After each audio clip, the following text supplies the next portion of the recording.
ये कहानी है जब दुनिया के खत्म होते ही सभी साइंटिस्ट्स ने मिलकर एक ऐसे शहर का निर्माण किया जो जमीन के कई किलोमीटर नीचे था। साइंटिस्ट्स ने उस शहर से बाहर निकलने के बारे में सभी जानकारियों को एक कागज पर लिखा और एक खास की के साथ उसे एक बॉक्स में बंद करके उस बॉक्स को अगले 200 सालों पर सेट किया और उस बॉक्स को सिटी के मेयर को दिया गया। मेयर का काम था आगे आने वाले मेयर को वो बॉक्स देना और फिर उस मेयर का उससे आगे वाले मेयर को बॉक्स देना अगले 200 सालों तक, जब तक ये बॉक्स खुल ना जाए। ये बॉक्स कई मेयर्स के हाथ में गया मगर एक मेयर की डेथ जवानी में ही हो गई और ये चेन यहीं टूट गई। वो बॉक्स उस मेयर के स्टोर रूम में रख दिया गया और धीरे धीरे उसे भुला भी दिया गया। अब 200 साल पूरी तरह गुजर चुके थे और अब बॉक्स खुल चुका था। अब हम एक डून नाम के लड़के को देखते हैं जिसके लिए आज का दिन बेहद खास होने वाला था, क्योंकि आज उसकी पढ़ाई पूरी होने के बाद उसे इस शहर में कोई काम दिया जाना था।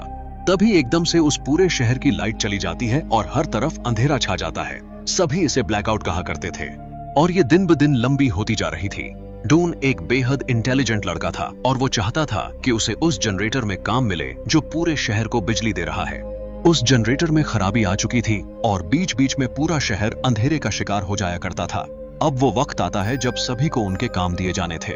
सभी वक्त पर पहुंच चुके थे, केवल एक लड़की लीना को छोड़कर। लीना इस एम्बर नाम के शहर की गलियों में भागती हुई किसी तरह वहां पहुंच जाती है। अब बच्चों में उनकी जॉब्स बांटी जानी शुरू होती हैं और एक एक करके बच्चों को एक बैग में से चिट्स निकालने को कहा जाता है जिनमें उनकी जॉब्स लिखी होती हैं। अब लीना की बारी आती है और उसकी चिट में पाइप वर्कर की जॉब लिखी होती है। लीना को ये जॉब बिल्कुल भी पसंद नहीं आती, वो इस जॉब से बिल्कुल खुश नहीं होती।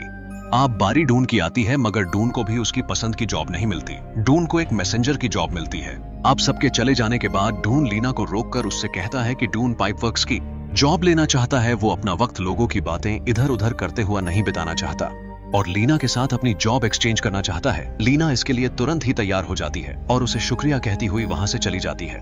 लीना मैसेंजर की जॉब से बेहद खुश होती है और अपनी आंट को सबसे पहले जाकर इस बारे में बताती है। उसकी आंट को यह सुनकर बेहद अच्छा लगता है।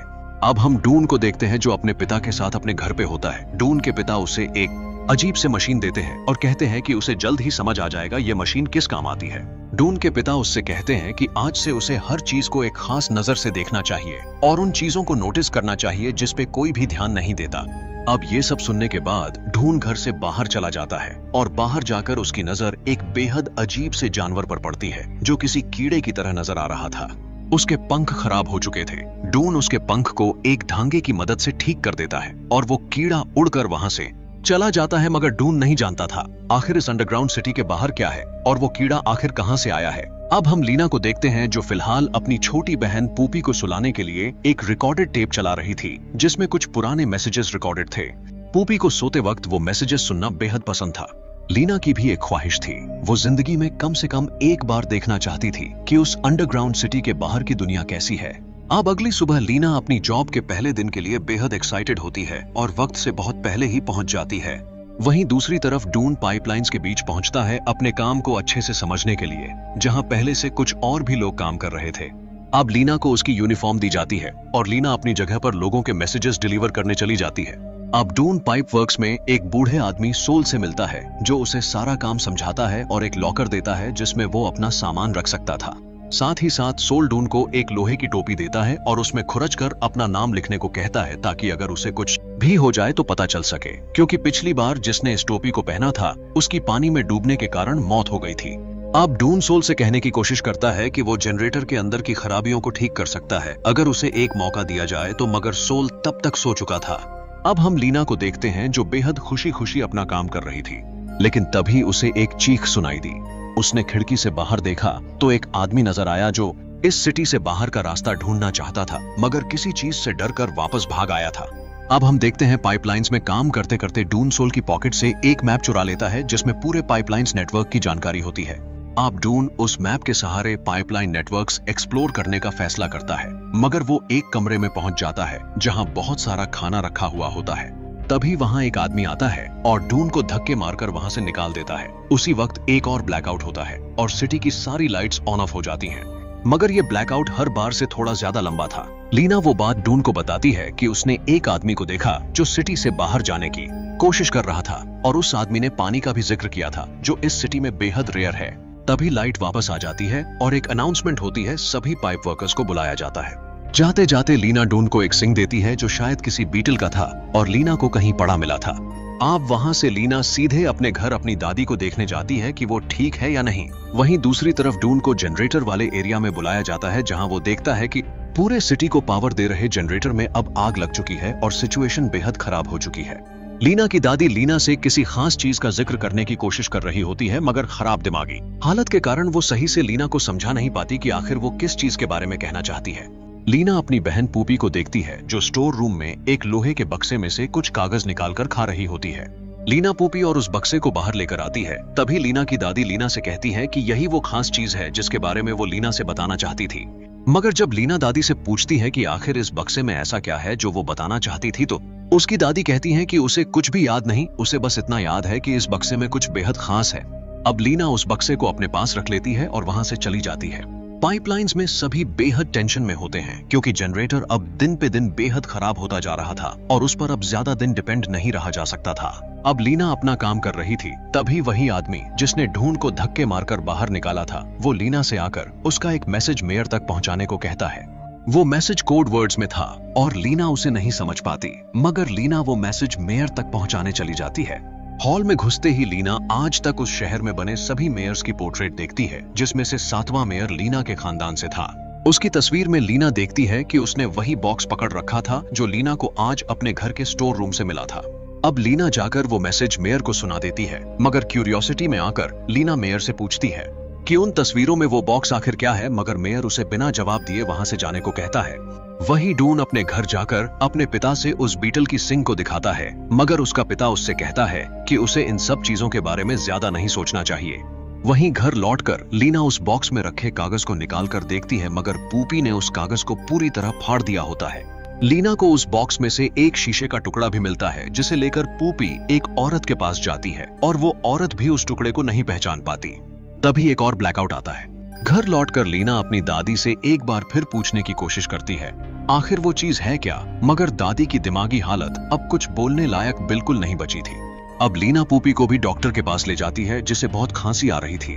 वो डॉक्टर पूपी के मुंह के अंदर से एक कागज का टुकड़ा निकालकर वहां से चली जाती है। पूपी उस कागज को खोलकर उसमें लिखी चीज को पढ़ने की कोशिश कर रही थी कि तभी एक बार फिर ब्लैकआउट आया और फिर लीना की दादी चल बसी। अब लीना और उसकी बहन पूपी अपनी आंट के घर उनके साथ रहने आ गई। अब लीना किसी भी हालत में उस बॉक्स के पीछे का राज जानना चाहती थी। लीना उन कागजों को एक साथ जोड़ती है और उसे लेकर ढून के पास जाती है। इस कागज को देखकर ढून को एक किताब की याद आती है जो कई साल पहले इस शहर को बनाने वालों ने लिखी थी, जिसका जिक्र उन सभी की हिस्ट्री में था। लीना और डून चोरी छुपे उस जगह पर वो किताब खोलकर देख रहे थे जिसमें लिखी चीजें उस फटे हुए कागज से बेहद मिलती जुलती थीं, मगर तभी वहां एक आदमी आ जाता है जिसकी वजह से डून और लीना को वहां से छुपकर भागना पड़ता है। लीना अपना जोड़ा हुआ कागज ढूंढ को दिखाती है जिसमें आखिरी शब्द एग्जिट होता है, जिसका मतलब साफ था। इस कागज पर एम्बर शहर से बाहर जाने का रास्ता लिखा था। अब डून लीना के साथ पाइपलाइंस के बीच पहुंचता है और लीना को एक ऐसी टनल दिखाता है जिसे सोल की मैप से मिटा दिया गया था। इस टनल में कोई राज छुपा था जिसे ढूंढ जानना चाहता था। तभी अचानक उस टनल में 2 लोग कोई सामान लेकर आते हैं, मगर किसी जानवर की आवाज सुनते ही तुरंत डरकर वहां से भाग जाते हैं। तभी लीना और डून सामने से एक बेहद बड़ा और खतरनाक चूहे की तरह दिखने वाला जानवर अपने सामने से गुजरता हुआ देखते हैं। उन्हें बिल्कुल भी समझ नहीं आता आखिर ये क्या चीज है। उन 2 लोगों के गिराए हुए सामान में कुछ खाने की चीजें मौजूद थीं। जो कुछ भी हो रहा था वो उन दोनों की समझ से बिल्कुल बाहर था। तभी उस बड़े जानवर की नजर उन दोनों पर पड़ जाती है और वो जानवर उन दोनों का पीछा करना शुरू कर देता है। डून दूसरे रास्ते भागता है और लीना भागती हुई उसी स्टोर रूम पहुंच जाती है जहां डून पहले भी आ चुका था। अब भागने का रास्ता खत्म हो चुका था और लीना अब फंस चुकी थी। वो जानवर लीना के बेहद करीब आ चुका था, मगर तभी पीछे से ढूंढ आ जाता है जो उस जानवर का ध्यान भटकाकर उसे एक जगह में फंसा देता है। वो दोनों किसी तरह जान बचाकर वहां से भाग निकलते हैं। तभी लीना की नजर ढूंढ के हेलमेट पर पड़ती है जिसमें उसके पिता का नाम भी लिखा था। ढूंढ उसे बताता है कि जिस इंसान ने यह हेलमेट उससे पहले पहना था वो डूबकर मर गया। अब आखिरकार इतने दिनों बाद लीना को अपने पिता की मौत का कारण पता चला था। उसकी मां पहले ही गुजर चुकी थी और लीना अब अनाथ हो चुकी थी। लीना की एक आंट लीना को समझाती है और उसके बहुत रोने पर उसे एक मशीन दिखाती है जो पत्थर को काटकर आगे बढ़ाती थी। इस मशीन का इस्तेमाल करके एम्बर से बाहर जाया जा सकता था, मगर इस मशीन ने भी पहले मौतें देखी थीं। अब हम देखते हैं सिटी का मेयर ब्लैकआउट्स की प्रॉब्लम सॉल्व करने के लिए एक टीम बनाता है जिसका हिस्सा बहुत से लोग बनते हैं। लीना वहां से वापस लौट रही होती है कि तभी एक औरत का कुछ सामान गिर जाता है। इस सामान में बेहद ज्यादा कम मिलने वाले फल मौजूद थे जो कई दिनों से लोगों ने देखे तक नहीं थे। वो औरत कहती है कि ये फल वो अपने एक दोस्त के लिए ले जा रही है, मगर उसका ये दोस्त वही अजीब आदमी था जिसने धक्के मारकर ढूंढ को स्टोर रूम से बाहर निकाला था। अब इतना देखते ही लीना ढूंढ के पास जाती है और उसे सब कुछ बताती है, जिसके बाद वो दोनों चुपकर मेयर के रूम में पाइपलाइन के रास्ते जाने का फैसला करते हैं। वो लोग वहां जो देखते हैं उन्हें अपनी आंखों पर विश्वास नहीं होता। वहां ढेर सारा खाना रखा हुआ नजर आता है जो कई सालों से लोगों को देखने तक को नसीब नहीं था। वहां मेयर खाते खाते अपनी कुर्सी पर सो चुका था। पूरा शहर परेशानियों से भरा था, मगर मेयर अपनी कुर्सी पर बैठा नायाब खाने खा रहा था। अब वो लोग चुपचाप वहां से बाहर आ जाते हैं और लीना ढूंढ को अपने घर लेकर जाती है जहां पूपी के सोने का वक्त हो चुका था। लीना ढूंढ से वो रिकॉर्डेड टेप चलाने को कहती है जिसमें पुरानी रिकॉर्डिंग्स मौजूद थीं। ढूंढ को उस रिकॉर्डिंग में कुछ बेहद काम की चीज सुनाई दे देती है और ढूंढ तुरंत ही वहां से चला जाता है। जाते जाते लीना ढूंढ से कहती है कि वो दोनों दोबारा ग्रीन हाउस पर मिलेंगे। ढूंढ ने अपने पिता की आवाज उस टेप मशीन में सुनी थी जिसमें लीना के पिता से कह रहे थे कि वो दोनों मिलकर इस शहर से बाहर जा सकते हैं। अब ढूंढ के पिता उसकी बात टालने की कोशिश करते हैं, मगर ढूंढ उनसे कहता है कि उसके पास प्रूफ मौजूद है। इस शहर को बनाने वालों ने यहाँ से निकलने का रास्ता भी लिखा था। अब लीना जाकर मेयर की शिकायत हॉल के एक आदमी से करती है कि मेयर शहर के लोगों से खाना चुरा रहा है, मगर वो आदमी भी मेयर से मिला हुआ था और इतना सुनते ही लीना को मेयर के पास लेकर जाता है। मगर वहां मेयर की नजर लीना के हाथों में रखे उस बॉक्स पर पड़ती है। मेयर उस बॉक्स को लीना से छीनने की कोशिश करता है, मगर तभी एक ब्लैकआउट आता है और लीना वहां से बचकर भाग निकलती है। अब मेयर अपने आदमियों को लीना को ढूंढने भेज देता है। उसी वक्त शहर में कोई फंक्शन होने वाला था जिसके कारण बेहद भीड़ भाड़ का माहौल था। अब मेयर के आदमी लीना के दोस्त ढूंढ के घर भी पहुंच जाते हैं, मगर ढूंढ का पिता बेहद चालाकी के साथ उन लोगों का ध्यान भटकाता है और इतने में ढूंढ वहां से भाग निकलता है। अब वो लोग लीना के घर पर पहुंचते हैं जहां लीना की आंट और बहन मौजूद थीं, मगर लीना उन्हें वहां नहीं मिली। मगर लीना की आंट सभी चीजों से अनजान उन सभी को बता देती है कि लीना आज अपने फ्रेंड से ग्रीन हाउस पर मिलने वाली थी। अब मेयर के आदमी शहर भर में पोस्टर छापने शुरू कर देते हैं और ढूंढ और लीना को खोजने पर इनाम लगा दिया जाता है। ढूंढ और लीना किसी तरह छुपकर उनसे बच जाते हैं। अब लीना ढूंढ को वो मशीन दिखाती है जो उसे क्लैरी ने दिखाई थी, जिसका इस्तेमाल करके जमीन के नीचे रास्ता बनाकर चला जा सकता था। अब वो लोग उस बॉक्स को अपने साथ लेकर वहां से निकलने का फैसला करते हैं। शहर में फंक्शन शुरू हो चुका था। ढूंढ और लीना एक बेहद अजीब जगह पर पहुंचते हैं जहां किसी ने पहले से लाइट्स लगा रखी थी। अब लीना ढूंढ को एक शीशे का टुकड़ा देती है जो उस बॉक्स में मौजूद था। ढूंढ के पास भी उसके पिता का दिया हुआ एक वैसा ही शीशे का टुकड़ा मौजूद था। उन दोनों को जोड़ने पर एक चमकती हुई चीज बनती है।